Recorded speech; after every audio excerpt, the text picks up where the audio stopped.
I found it very strange that Muhammad had such a fear or hatred of dogs. Do you have any explanation? Although over 200 verses in the Quran deal with animals, and 6 surahs, chapters of the Quran, are named after animals, animal life is not a predominant theme in the Quran, as they are usually perceived in relation to humans. The majority of both Sunni and Shia Muslim jurists consider dogs to be ritually unclean, though jurists from the Sunni Maliki school disagree. According to Sunni tradition, Muhammad didn't like dogs, and most practicing Muhammadans do not have dogs as pets. It is said that angels do not enter a house which contains a dog. Though dogs are not allowed for pets, they are allowed to be kept if used for work, such as guarding your house or farm, or when used for hunting purposes. According to several hadiths, Muhammad considered black dogs as evil or even devils in animal form.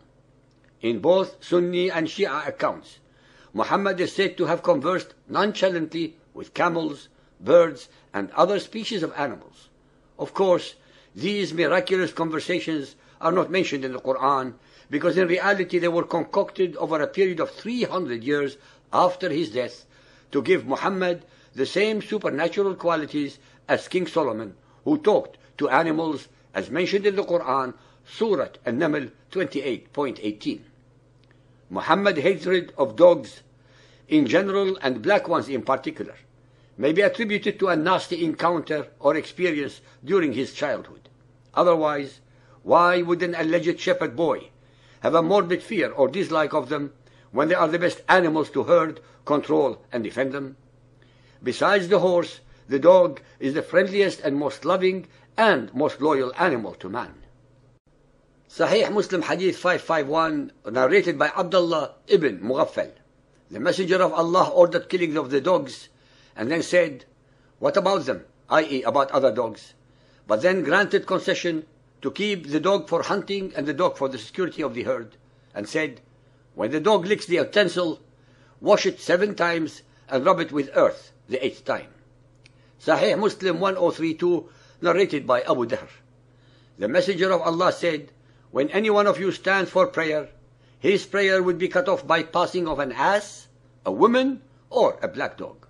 I said, "O Abu Dahr, what feature is there in a black dog which distinguishes it from the red dog and the yellow dog?"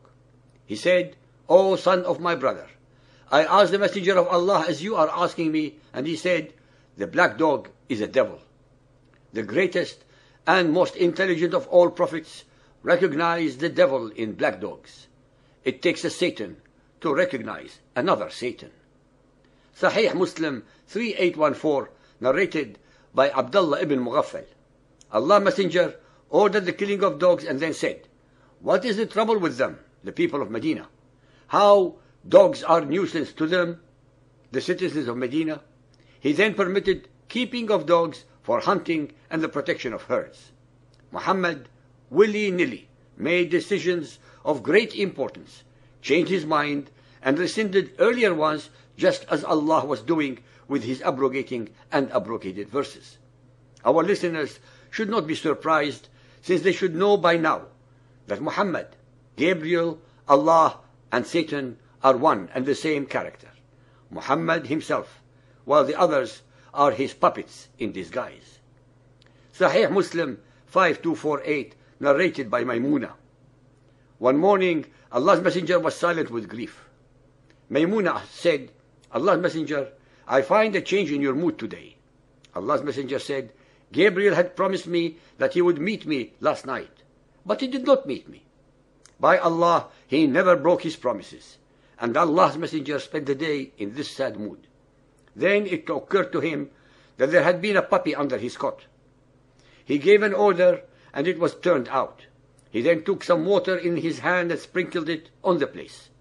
When it was evening, Gabriel met him, and he said to him, "You promised me that you would meet me the previous night."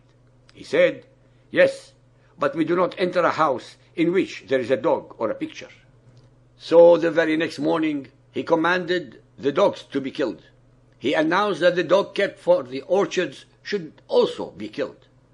But he spared the dog used for the protection of extensive fields or big gardens.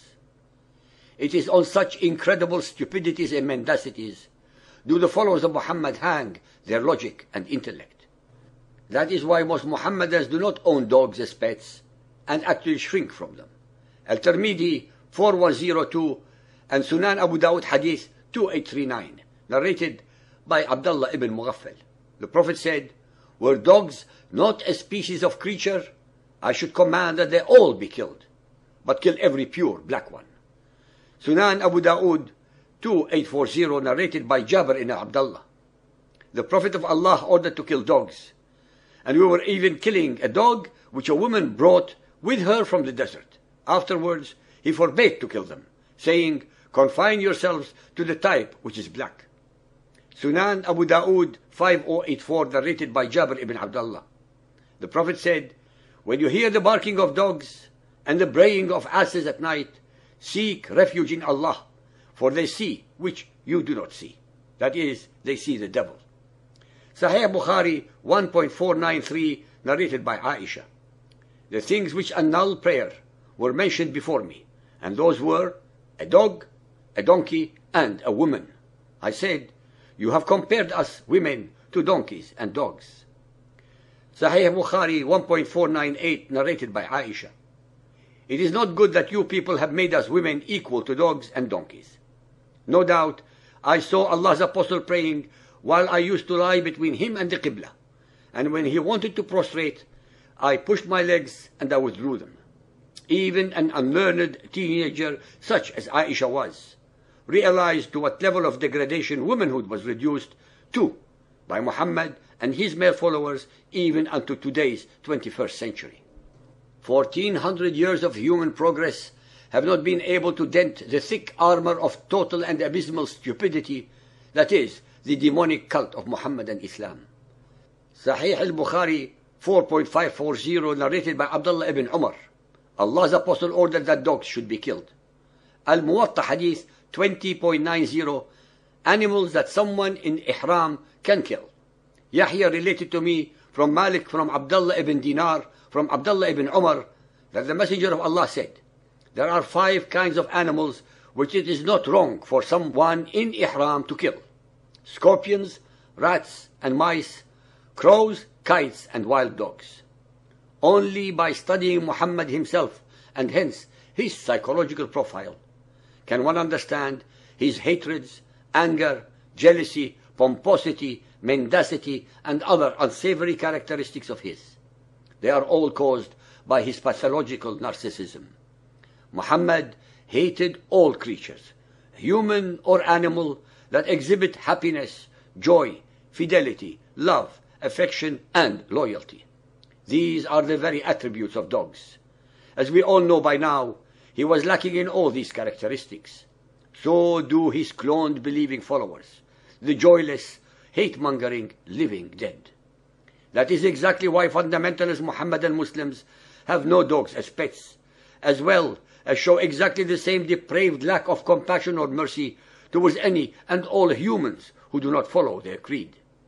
That is why believing Muhammadan Muslims would rather die slaughtering unarmed and defenseless civilians. The so-called unbelieving kuffar, for the sake of Allah, fi sabilillah, in expectation of eternal sensual and sexual pleasures in Muhammad's whorehouse version of paradise, than enjoying life on earth. I hope, ladies and gentlemen, that you have noticed that I have quoted to you from Sahih Bukhari, Sahih Muslim, Al-Tirmidhi, Abu Dawood, and Al-Muwatta Hadiths with different narrators, but nonetheless, our Muhammadan adversaries will tell you that this or that hadith is a lie, is weak or unacceptable to Sunni Muhammadan scholars, or to Shi'i ones, or to both. As you have also found out by now, from their comments, their videos, and their arguments with you, that they must remain in a permanent state of denial, otherwise they would have to throw away the shackles of their cult belief system or apostatize. I'm sure that by now, you and you alone have the knowledge and the right to determine the veracity or lack thereof in our chapters.